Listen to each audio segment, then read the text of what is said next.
이사야서 14장의 말씀으로 우리 한번 가보겠습니다. 여러분들 성경을 통해서요, 우리 이사야서 14장 12절부터 15절까지를 한번 함께 나누겠습니다.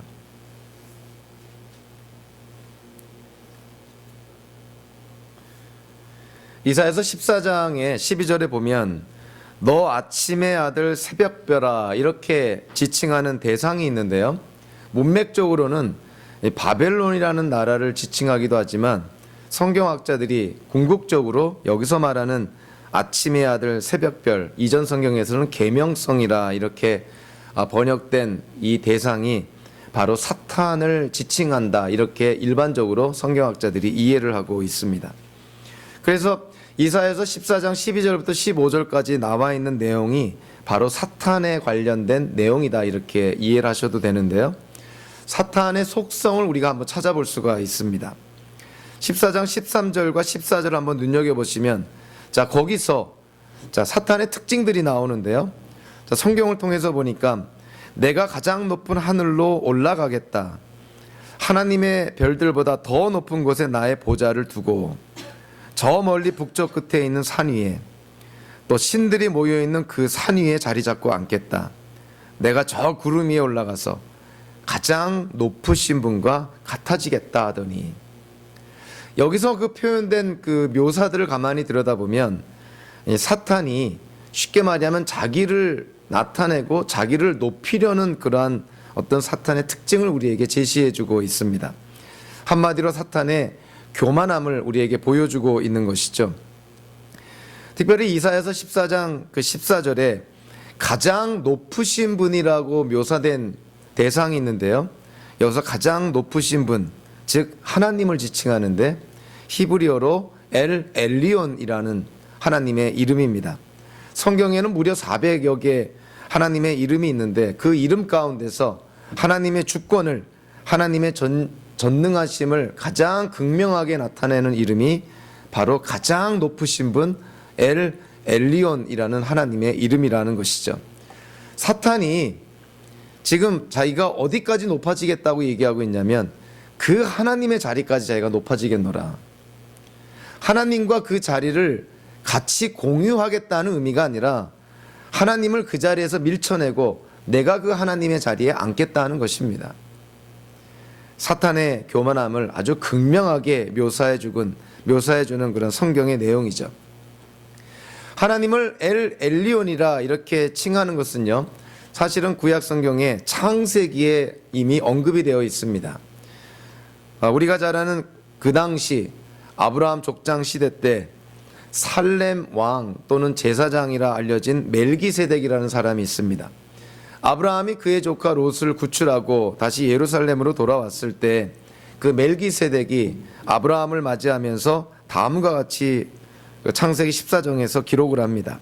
그때 살렘 왕 멜기세덱은 빵과 포도주를 가지고 나왔다. 그는 가장 높으신 하나님의 제사장이다. 그는 아브라함에게 복을 빌어 주었다. 천지의 주제, 가장 높으신 하나님, 아브라함에게 복을 내려 주십시오. 아브라함은 들으시오. 그대는 원수들을 그대의 손에 넘겨주신 가장 높으신 하나님을 찬양하시오. 여기서 가장 높으신 하나님이라는 이 묘사가 반복되어 나오는데요, 여기서 말하는 가장 높으신 하나님, 그 하나님의 이름이 바로 엘리온이라는 하나님의 이름인 것이죠.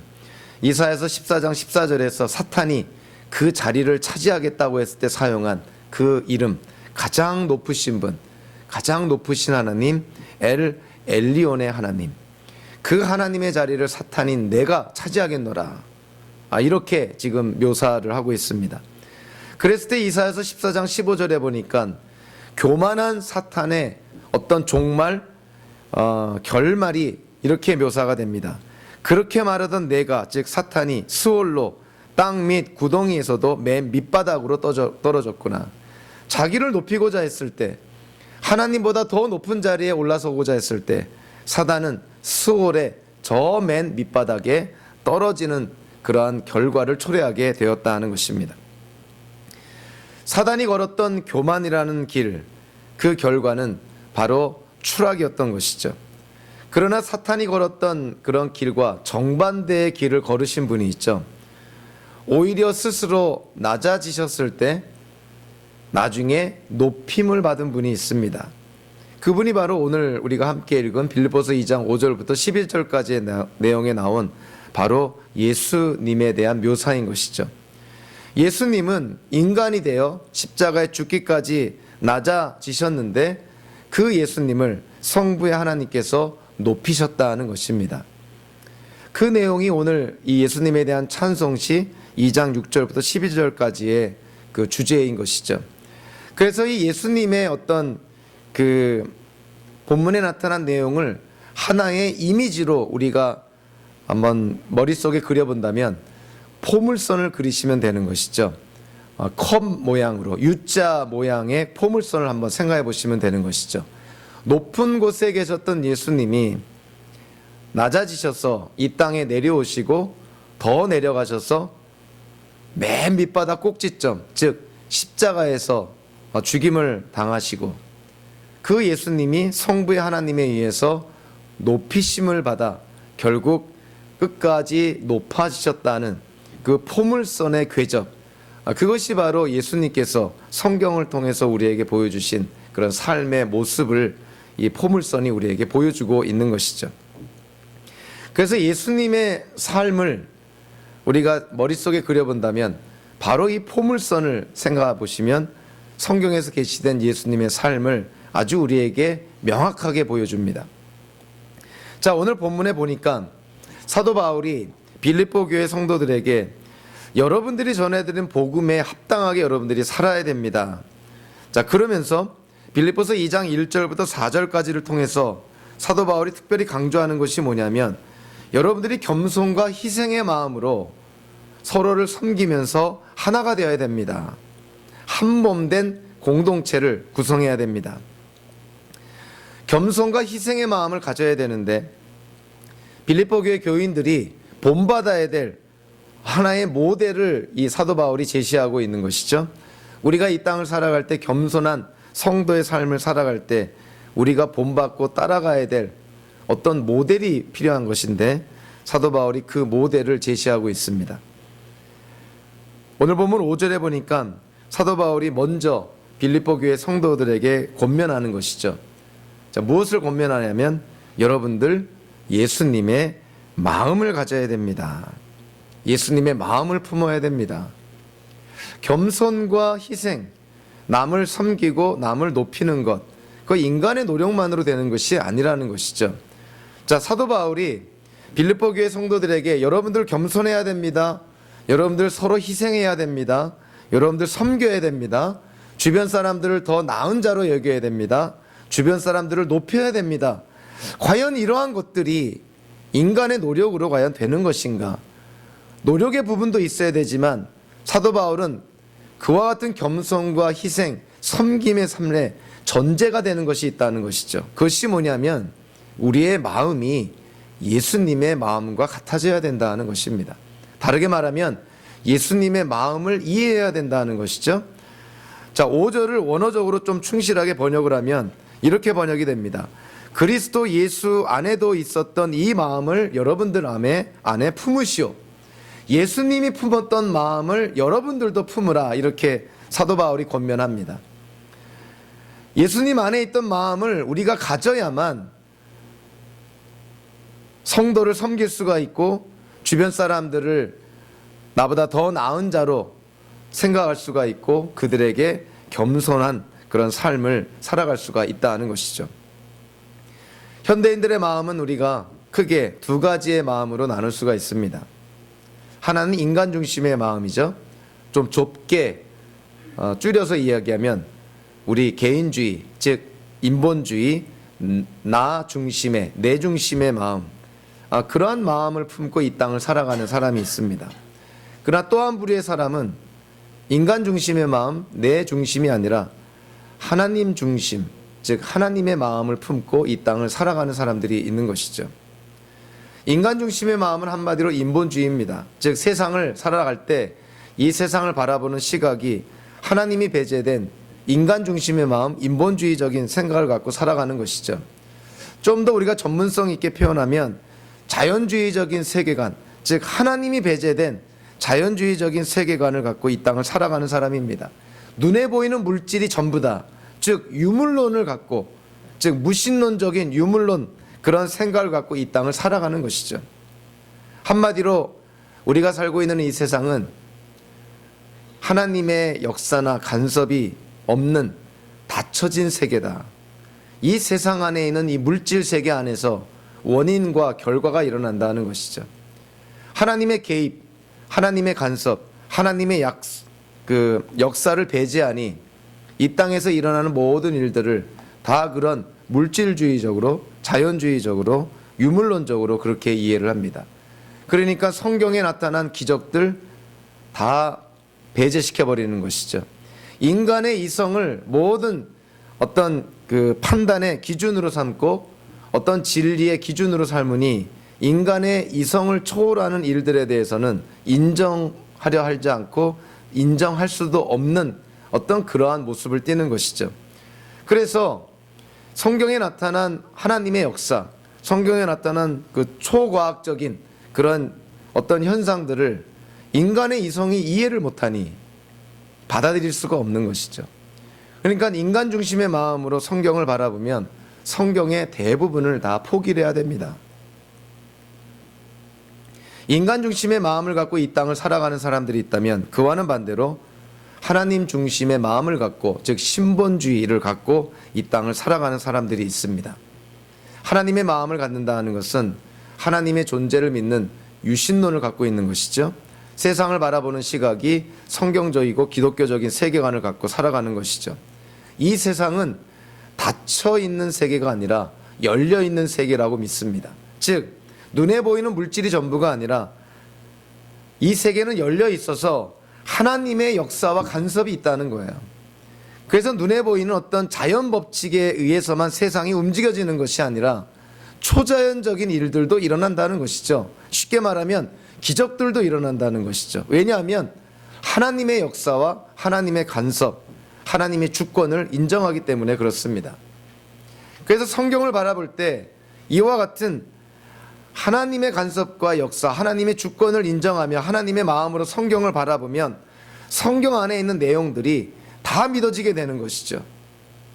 창세기 1장 1절에서 하나님이 세상을 창조하셨다. 무에서 유를 창조하셨다. 이것이 과연 인간의 마음으로, 인간의 논리와 인간의 상식과 인간의 지식으로 과연 이것이 이해가 될 수가 있을까요? 창세기 1장 1절이 이해가 안 됩니다. 아니, 이해를 못합니다. 결국 이 세상을 우리가 바라보면서 이 세상을 우리가 이해하고자 할 때 그것은 종교와 과학의 문제가 아니라 다 믿음의 문제라는 것이죠. 우리가 무엇을 믿고 무엇을 전제로 우리가 이 세상을 바라볼 것인가. 하나님의 존재를 믿고 하나님의 창조를 믿고 이 땅이 하나님의 것임을 믿고 우리가 이 세상을 바라볼 것인가. 아니면 이 세상은 눈에 보이는 물질이 전부고 물질이 진화해서 지금 이 시대 우리 문명 또는 우리 인간이 되었다. 인간은 하나님의 형상대로 지음받은 것이 아니라 진화된 동물이고 우리는 지금 진화되어 가고 있고 모든 것이 물질주의적으로 이해가 된다는 그러한 믿음으로 세상을 바라볼 것인가. 창조론이나 진화론이나 다 믿음과 관련된 것입니다.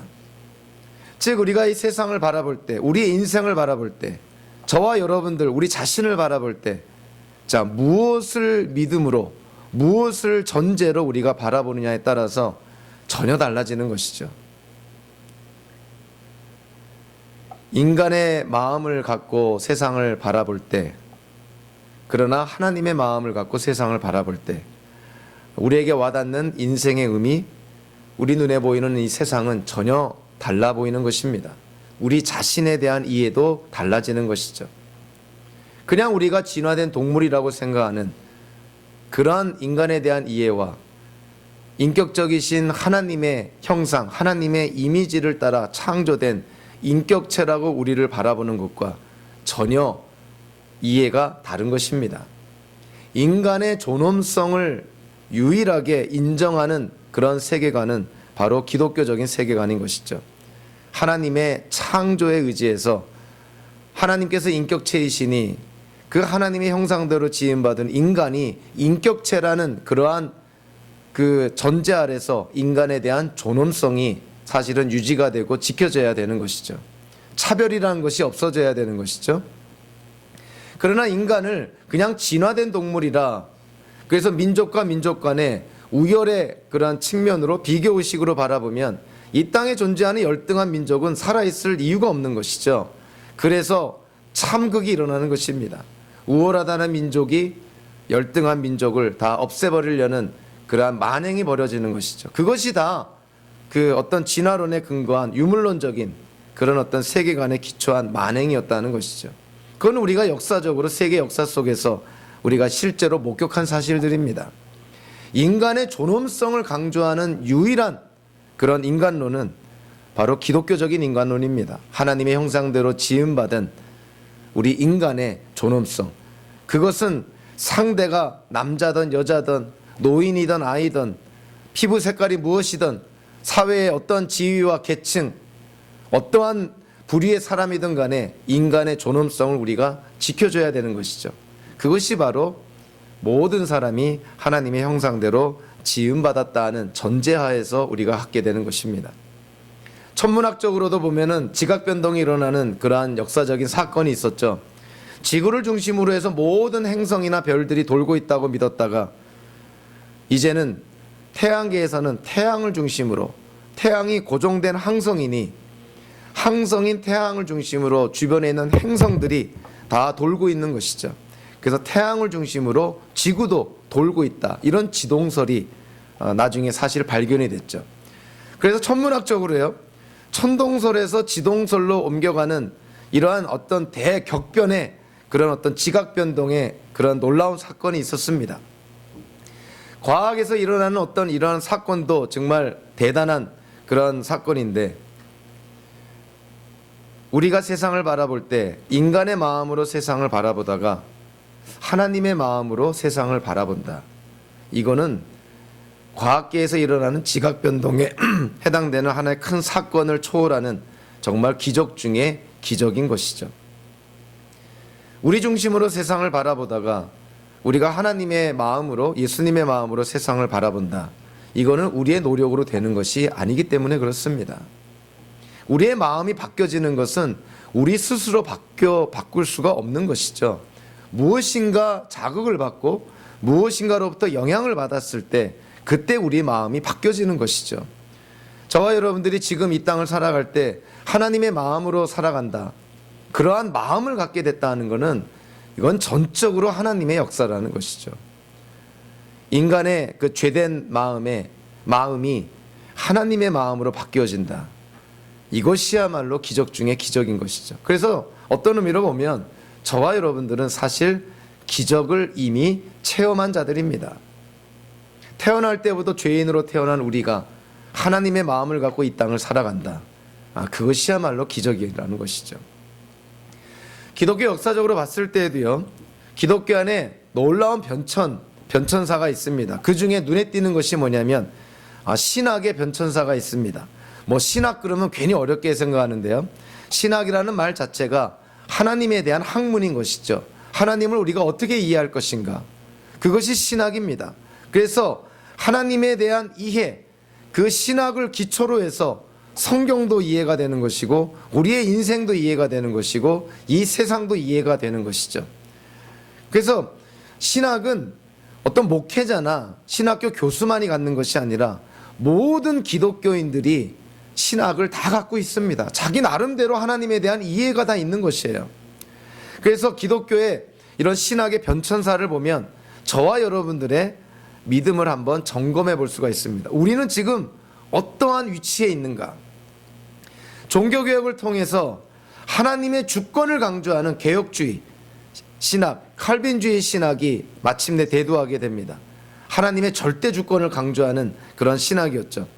그러다 시간이 지나면서 인간의 자유의지를 강조하면서 인간의 선택을 강조하는 알미니안주의라는 신학이 등단하게 됩니다.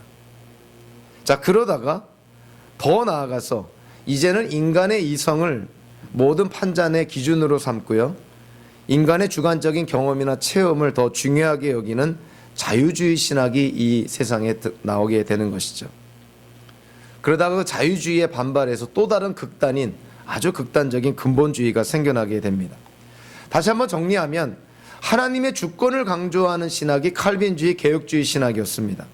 그러다가 인간의 선택을 강조하는 것이 알미니안주의였죠. 그러다가 인간의 경험과 체험을 강조하는 자유주의 신학이 들어오게 되죠. 자유주의 신학에서 더 추락하게 되면 어떻게 되냐면 이제는 하나님의 존재를 알 수가 없다는 불가지론에 빠지게 됩니다. 그러다가 더 추락하게 되면 하나님의 주권은 온데간데 없어지고 인간의 주권만을 강조하는 무신론에 귀착하게 되는 것이죠. 그래서 하나님의 주권을 강조하는 개혁주의적인 신학과 인간의 주권만을 강조하는 무신론, 이 두 개의 사이에 이 땅에 존재하는 모든 기독교인들이 이런저런 모양으로 지금 위치하고 있는 것이죠. 여러분들도 여러분들이 갖고 있는 하나님에 대한 이해 한번 이렇게 스스로 질문해보고 한번 살펴보면 여러분들이 이 사이 어딘가에 위치하고 있습니다. 하나님의 절대 주권을 강조하는 그런 칼빈주의에서 인간의 주권만을 강조하는 무신론, 그 사이 어딘가에 놓여 있게 되는 것이죠. 제가 여기서 좀 강조하고 싶은 것이 뭐냐면 댐에 작은 구멍이 하나 생기면요, 눈에 띄지도 않고 한동안은 별로 어떤 데미지도 입히지 않습니다. 티가 나질 않습니다. 그러나 그거를 가만 놔두면 구멍은 커질 수밖에 없는 것이고 결국 나중에는 댐이 무너지는 걷잡을 수 없는 결과를 초래하게 되는 것이죠.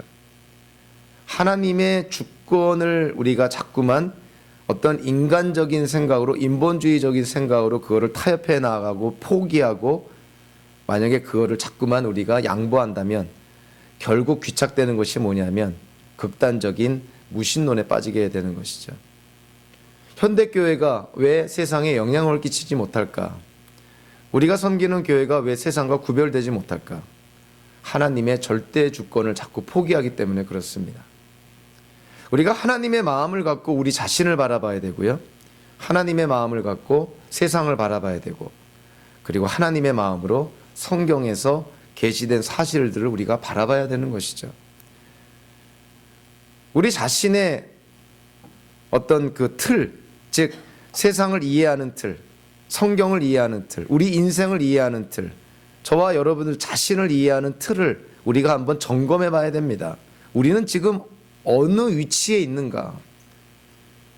하나님의 절대 주권을 우리가 만약에 조금이라도 양보하기 시작한다면 저와 여러분들의 신앙은 점점 추락하게 되고 뒷전으로 밀려나게 되고 성경에 대한 믿음도 확신도 점점 떨어지게 됩니다. 하나님 중심의 신학이 칼빈주의 신학이었다면 인간 중심의 신학이 바로 무신론인 것이죠. 기독교 역사적으로 지금 이와 같은 그 신학의 변천사, 기독교계의 흐름이 지금 역사적으로 지금 우리에게 증명이 되고 있습니다. 그래서 우리는 힘들더라도 지켜야 되는 것이죠. 하나님 중심적인 이해, 하나님의 마음. 그래서 성경과 우리 자신, 세상을 바라볼 때 어떤 인간, 자아, 우리 자신을 자꾸만 우리가 부인하고 하나님 중심적으로, 하나님의 마음으로 세상을 바라보도록 노력해야 됩니다. 사도 바울이 빌립보 교회 성도들에게 비록 그들이 구원받은 성도라고 하지만 그들은 아직도 인간의 그런 죄성을 극복하지 못한, 아직도 불완전하고 연약한 그러한 인간이었기에 그들에게 여러분들이 겸손과 희생으로 주 안에서 하나가 되기 위해서는 여러분들 예수님의 마음을 가져야 됩니다. 하나님의 마음을 품지 않고는 이런 윤리적이고 도덕적인 성경의 명령을 지켜 행할 수가 없다는 것이죠. 우리 안에 예수님의 마음이 없다면, 예수님의 마음을 이해하지 못한다면, 우리를 위해서 죽기까지 십자가에서 돌아가신 그 예수님의 겸손한 그 마음을 우리가 이해하지 못한다면 우리는 결코 겸손을 행할 수가 없다는 것이죠. 즉 우리가 성경적으로 이 땅을 살아가기 위해서 전제가 되는 것이 뭐냐면 하나님을 분명하게 이해해야 된다는 것입니다. 예수님의 마음을 가져야 된다는 것이죠. 자, 그래서 오늘 본문 이제 6절부터 11절까지 사도 바울이 예수님의 마음을 품으라 이렇게 권하면서 예수님에 대해서 이제 묘사를 합니다. 예수님에 대한 찬송시가 두 부분으로 나눠지는데요. 자, 6절부터 8절까지가 하나의 큰 주제로 묶을 수가 있고 9절부터 11절까지가 또 하나의 주제로 묶을 수가 있습니다.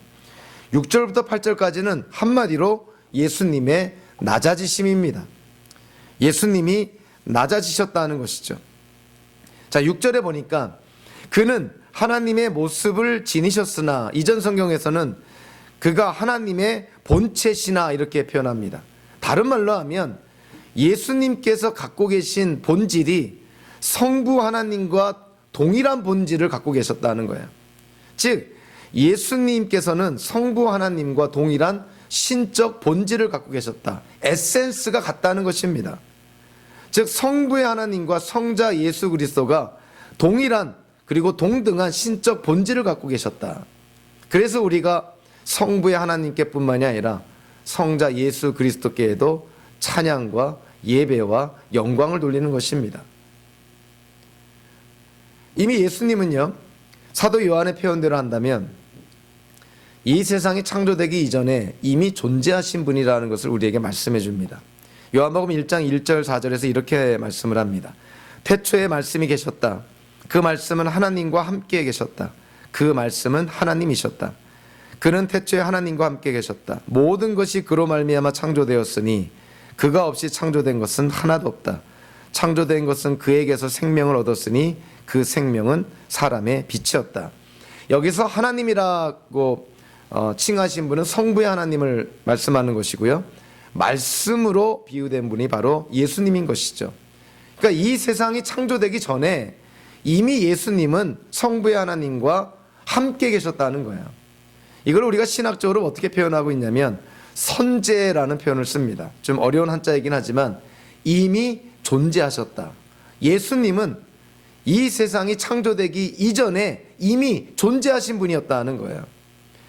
예수님은 여호와의 증인에서 주장하는 것처럼 성부의 하나님께로부터 피조된 창조된 열등한 신이 아니라 이미 세상이 창조되기 전에 성부의 하나님과 함께 이미 존재하셨던, 더 나아가서 이 세상을 창조하신 창조주 하나님이시라는 것을 사도 요한이 선포하고 있습니다.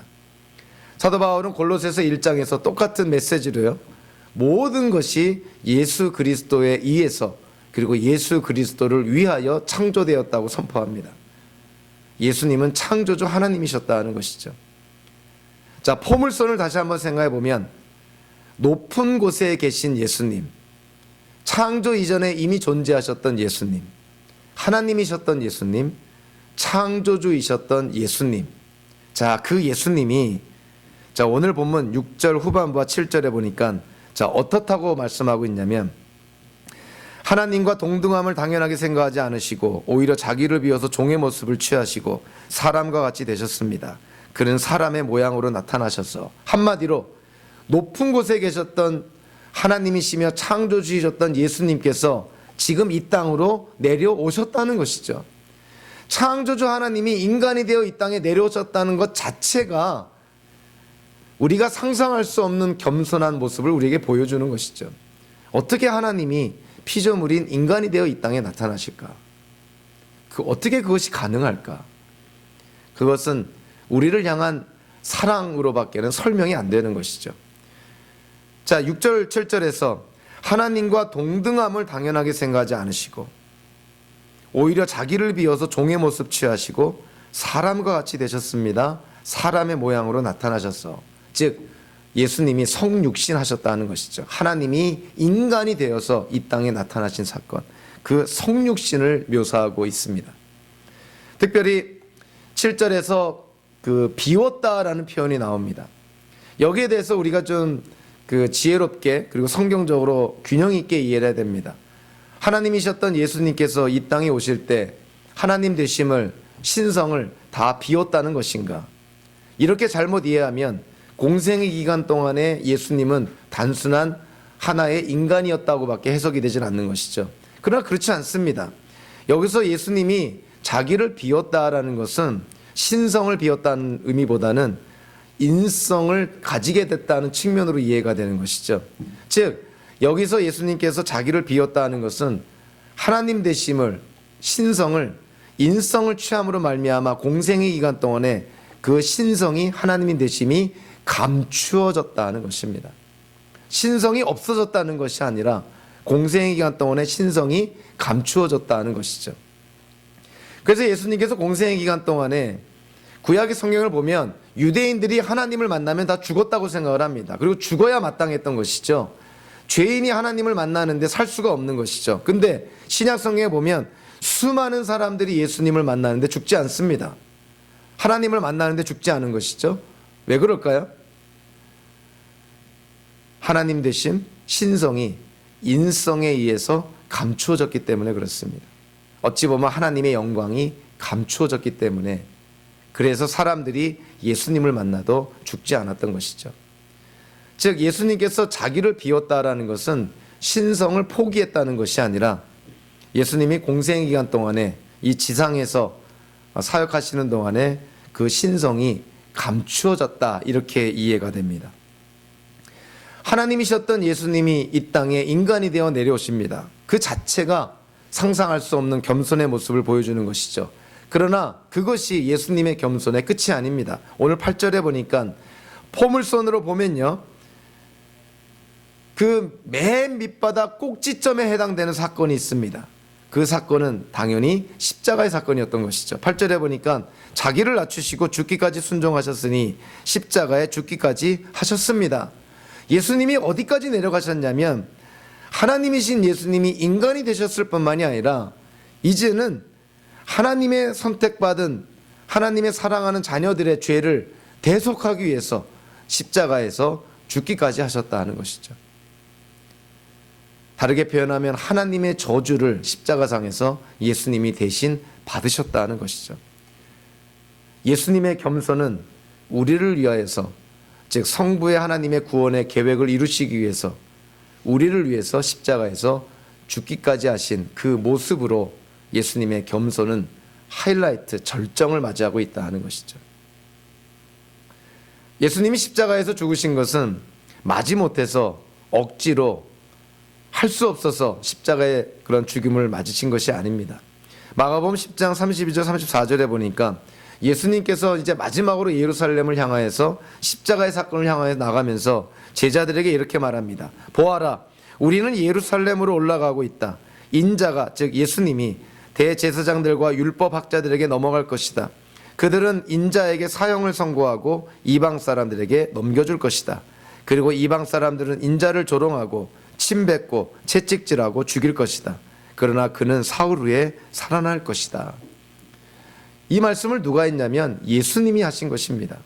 예수님이 예루살렘에서 자기에게 일어날 일을 지금 예언하는 것이죠.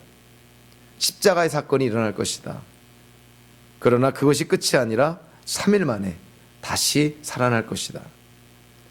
예수님은 지금 예루살렘을 향하여 나아가면서 예루살렘에서 자기에게 들이닥칠 그 비극적인 십자가의 죽음을 예수님은 이미 알고 계셨다 하는 것이에요.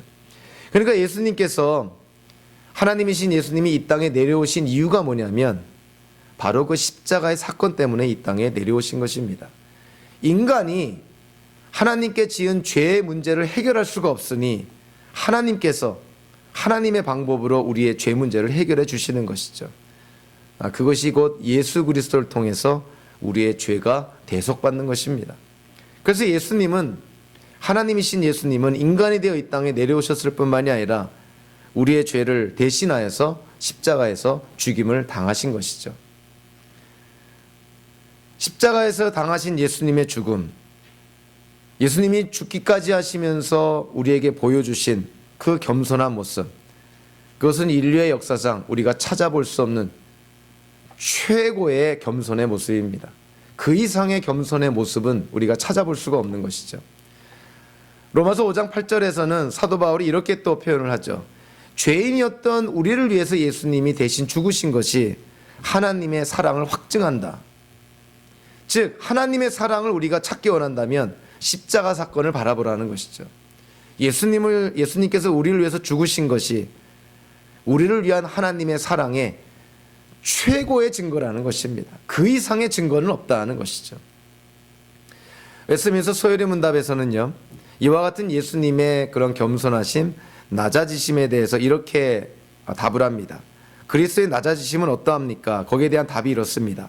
그리스도의 낮아지심은 곧 그가 탄생하시되 비천한 지위에 나셔서 율법 아래 복종하시고 이 세상의 여러 가지 비참함과 하나님의 진노하심과 십자가에서 저주의 죽음을 당하시고 장사 지낸 바 되어 얼마 동안 사망의 권세 아래 거하신 것입니다. 예수님의 낮아지심을 아주 일목요연하게 정리해주고 있는 것이죠. 하나님이 인간이 되어 이 땅에 내려오셨고 우리의 죄를 대신해서 십자가에서 죽으시고 장사되셨고 얼마 동안 사망의 권세 아래 놓이게 된 그 예수 그리스도의 겸손. 사도 바울은 지금 우리에게 여러분들 예수님의 마음을 품어야 됩니다. 다르게 말하면 예수님의 겸손함을 본받아야 됩니다. 지금 여기에서 묘사된 이와 같은 예수님의 겸손을 우리가 본받아야 된다는 것이죠.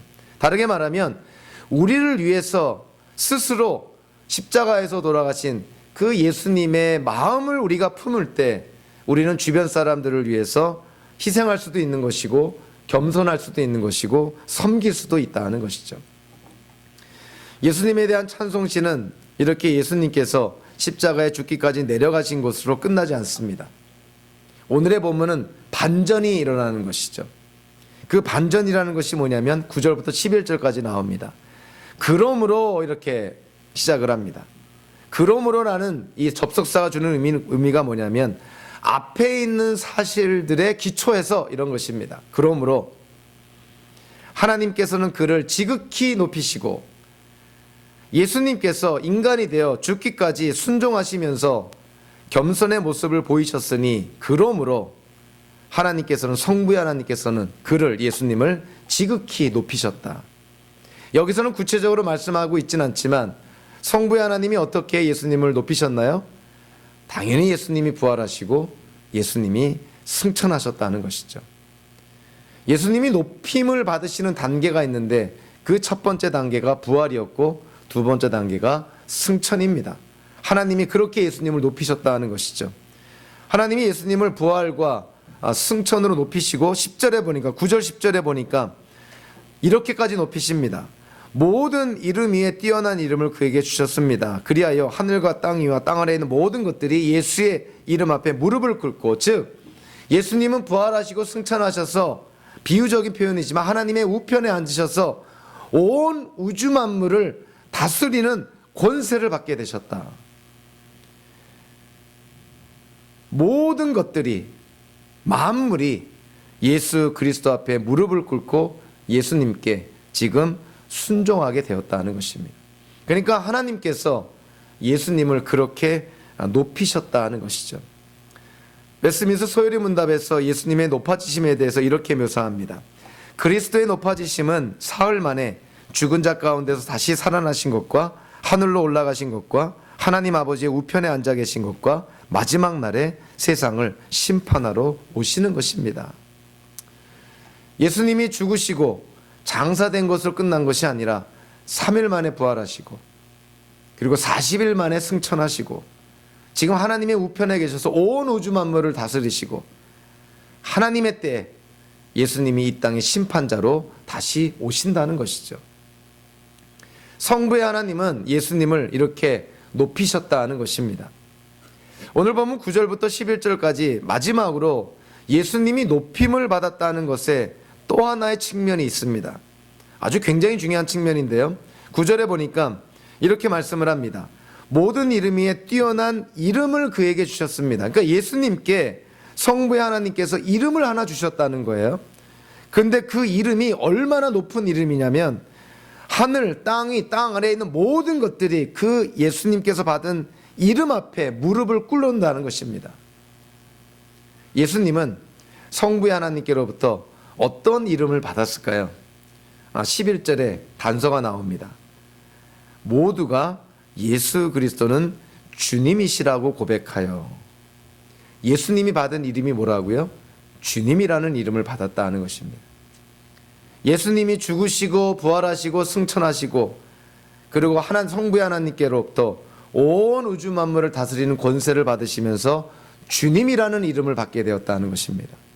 근데 이 주님 또는 주라고 번역된 이 예수님의 이름을 우리가 추적해 보면요, 어디까지 추적이 되냐면 구약에서 우리 이스라엘 백성들이 하나님을 칭할 때 하나님의 고유한 이름을 부릅니다. 그 고유한 이름이 뭐냐면 야훼 하나님, 즉 여호와 하나님을 부르죠. 그 여호와, 야훼, 이 히브리어가 헬라어로 번역이 될 때 쿠리오스라는 말로 번역이 되고요. 이 쿠리오스라는 헬라어가 영어와 한국말로 번역이 될 때 Lord, 주님이라고 번역이 됩니다. 그러니까 예수님께서 주님이라는 이름을 받았다는 것은 어떠한 의미가 있냐면 성부의 하나님께서 예수님께 여호와 야훼 이름을 주셨다는 거예요. 그걸 우리에게 주는 의미가 뭐냐면 예수님께서 성부의 하나님과 동등한 입장이라는 거예요. 그래서 우리가 삼위일체 하나님을 찬양할 때 성부의 하나님만 찬양하는 것이 아닙니다. 성자 예수 그리스도를 찬양하고 그분께 영광을 돌리는 것이죠. 예수님이 받으신 이름 여호와, 야훼, 주님이라는 이름, 그 이름 앞에 온 우주 만물이 다 무릎을 꿇게 되었노라.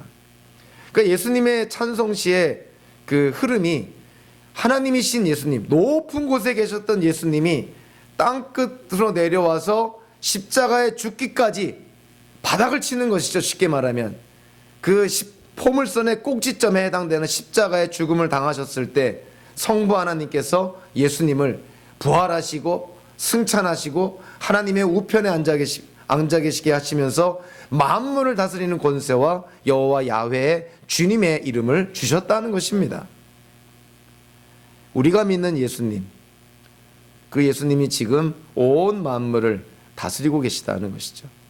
하늘 위에뿐만이 아니라 땅 아래에 있는 모든 것들을 지금 예수님이 다스리고 계시다는 것입니다. 복음서에서 이미 예수님은요, 예수님 자신의 삶을 이렇게 넌지시 비치시면서 제자들에게 그리고 예수를 따르는 자들에게 이렇게 삶을 살라 하고 말씀을 합니다. 복음서에서 네 군데나 언급이 되는데요. 대표적으로 마태복음 23장 12절에 보니까 예수님이 이렇게 말씀을 합니다. 자기를 높이는 사람은 낮아지고 자기를 낮추는 사람은 높아질 것이다. 예수님에 대한 이해가 없는 불신자들도 이러한 말씀들은 아주 좋은 그러한 격언이 될 수가 있겠죠. 자기를 높이는 사람은 낮아지고 자기를 낮추는 사람은 높아질 것이다. 우리가 오늘 말씀을 나누는 가운데 자기를 높였다가 추락하고 낮아진 대표적인 그 인물이 대상이 누구라는 건지 기억하십니까? 사탄이었던 것이죠. 하나님만큼 높아지려고 했다가 수월에 저 맨 밑바닥에 추락한 사탄. 그런 반면에 자기를 낮추었는데 높아진 대표적인 분이 또 누구라는 거예요? 예수님이시라는 것이죠. 예수님의 이 단순한 이 문장 하나, 말 한마디에 너무나 많은 것들이 지금 포함이 되어 있는 것이죠. 너희들 저 사탄 같은 삶을 살면 안 된다는 것이죠. 스스로 높아지려고 했다가 추락하는 그런 삶을 살면 안 된다. 예수님께서 내가 살았던 삶을 본받으라는 것이죠. 자기를 낮추었을 때 높아진다는 것입니다. 자, 오늘 본문도 보면요, 그러한 측면에서 우리가 또 같은 맥락에서 이해가 됩니다. 자, 2장 6절부터 8절까지가 예수님의 낮아지심에 대한 내용인데 6절, 7절, 8절에서 각각의 문장의 주어가 누구냐면 예수님이 주어입니다.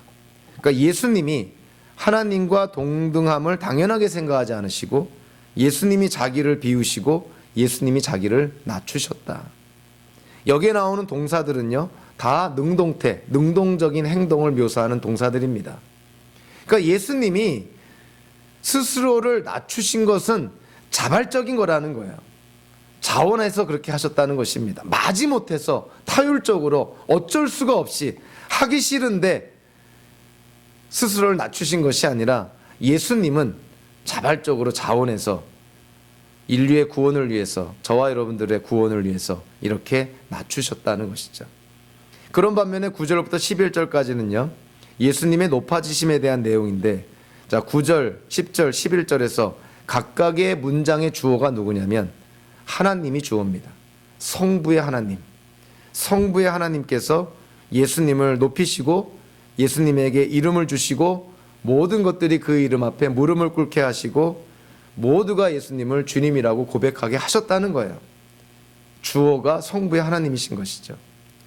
예수님이 성부 하나님의 구원 계획을 이루시기 위해서 스스로 낮아지셔서 이 땅에 오시고 십자가에 죽기까지 순종을 하셨을 때 성부의 하나님께서 그 예수님을 높이셨다는 거예요. 부활하시고 승천하게 하시고 하나님의 우편에 앉아서 온 만물을 다스리게 하시고 여호와 야훼 주님의 이름을 주시기까지 했다는 것입니다. 낮아졌을 때 높아졌다는 것이죠. 우리에게 낮아짐에, 우리에게 겸손에 최고의 모델은, 아니 인류 역사상 더 이상의 더 높은, 더 고상한, 더 아름다운 모델은 없습니다. 예수님이 우리 겸손의 최고의 모델인 것이죠. 저와 여러분들이 성도로서 기독교인으로서 이 땅을 살아갈 때 우리가 본받아야 될, 우리가 흠모해야 될, 우리가 닮기 원하는 분, 그분은 이 눈에 보이는 우리 사람이 되어서는 안 되고 예수님이 대상이 되어야 된다는 것이죠. 예수님이 목표가 되어야 되는 것이에요. 우리는 과연 어떠한 사람이 되기를 원하는가? 예수님처럼 살기를 원하고 예수님처럼 되기를 원하는 그러한 목적으로 이 땅을 살아가야 됩니다. 그래서 사도 바울이 예수님의 마음을 품어야 됩니다. 예수님의 마음을 품을 때, 예수님의 마음을 이해할 때 여러분들 서로 간에 겸손할 수 있습니다. 서로 간에 희생할 수 있습니다. 섬길 수 있습니다. 남을 나보다 더 나은 자로 여길 수 있습니다. 주변 사람들 자기보다 더 높일 수가 있습니다. 이렇게 얘기하는 것이죠. 여러분들 겸손에도 종류가 있고 레벨이 있습니다. 자기를 낮추는 그러한 겸손이 있지만 그거보다 더 진보되고 더 고차원적인 수준 높은 겸손은요, 주변 사람들을 높이는 것입니다. 내가 나를 낮춤으로 겸손을 행할 수도 있지만 주변 사람들을 높이는 것이 더 큰 겸손이라는 것이죠.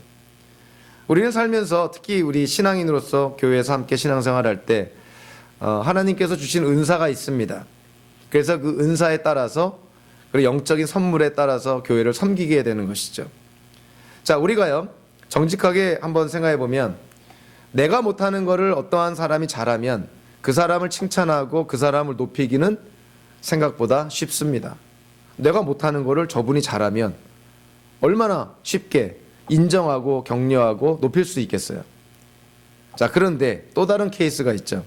하나님께 받은 은사라고 확신을 하고 그리고 교회나 일상생활에서 이런저런 모양으로 그 은사를 잘 활용해서 본인이 잘한다고 생각하는 일이 있습니다. 그런데 주변에 내가 잘한다고 하는 일을 나보다 더 잘하는 사람이 나타날 때가 있어요. 그럴 때 그 사람을 격려하고 그 사람을 높이기는 참 어려운 것이죠. 여태껏 내가 제일 잘한다고 생각하는 하나님께로부터 은사를 받아서 이 일만큼은 내가 적어도 우리 교회 안에서 내가 제일 잘한다 이렇게 생각을 했는데 어느 날 갑자기 그 일을 나보다 더 잘하는 사람이 나타난 거예요. 사람들이 나보다는 자꾸 그 사람에게 그 일을 맡기고 그 사람에게 더 어텐션을 줍니다. 그럴 때 겸손해지기 참 어려운 것이죠. 그럴 때 그 사람을 인정해주기 참 어렵습니다. 그 사람을 나보다 더 나은 사람으로 인정하고 그 사람을 높이기 참 어려운 것이죠. 이것이 바로 인간의 죄된 본성인 것입니다. 이걸 누가 부인하겠어요? 저와 여러분들 다 갖고 있는 것입니다. 그러나 이거를 극복할 수 있는 방법이 있는데 그것은 바로 예수님을 이해해야 되는 것이죠. 인간이 되셔서 십자가에 죽기까지 순종하시면서 나를 위해서 예수님이 희생하셨는데, 나를 위해서 그렇게 겸손하게 이 땅을 사셨는데, 그 예수님의 마음을 우리가 갖는다면 우리는 예수님의 그런 우리에게 베푸신 그런 사랑과 은혜, 겸손함에 우리는 100분의 1, 10,000분의 1도 못 미칩니다. 그래서 예수님의 우리에게 베풀어 주신 그런 사랑, 우리에게 보여주신 그 겸손한 마음을 우리가 이해를 한다면 우리의 죄성에 그런 어떤 본성을, 죄로 물든 본성을 우리가 극복할 수 있다는 거예요.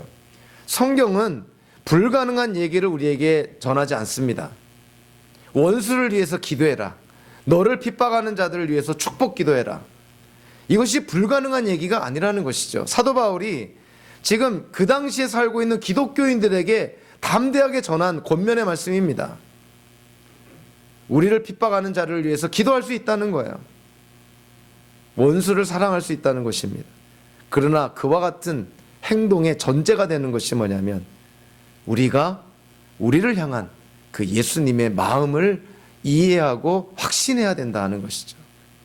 예수님이 우리에게 베풀어 주신 그 사랑과 희생과 그 겸손, 그 예수님의 선하심을 우리가 이해할 때에만 우리는 주변 사람들에게 이웃사랑을 행할 수 있다는 것입니다. 오늘 본문에 나타난 예수님에 대한 이 묘사가 저와 여러분들이 이 땅을 살아가는 하나의 삶의 원칙이 되기를 원합니다. 예수님은 높은 곳에 계셨었는데 맨 밑바닥까지 추락하시면서 겸손함을 우리에게 보여주셨을 때 결국 다시 높임을 받으시게 되는 것이죠. 저와 여러분들도 이 땅을 살아갈 때요, 예수님을 본받아서 우리 스스로를 낮추고 겸손한 삶을 살 때 우리는 높임을 받게 됩니다. 서로 주변 사람들로부터, 세상으로부터 우리가 이 세상을 사는 동안 높임을 받지 못한다 하더라도 하나님은 결국 우리를 높여주신다는 것이죠. 하나님에 대한 분명한 믿음과 확신을 가지셔야 되는 것입니다. 하나님의 약속은 100% 지켜주는 것이죠. 자기를 낮추는 자 분명히 높아질 것이다. 예수님의 약속인 것이죠. 저와 여러분들이 이 땅을 사는 동안 바로 이 예수님의 삶이 저와 여러분들 모든 삶의 원칙이 되기를 주님의 이름으로 축원합니다. 기도하겠습니다. 하나님 아버지,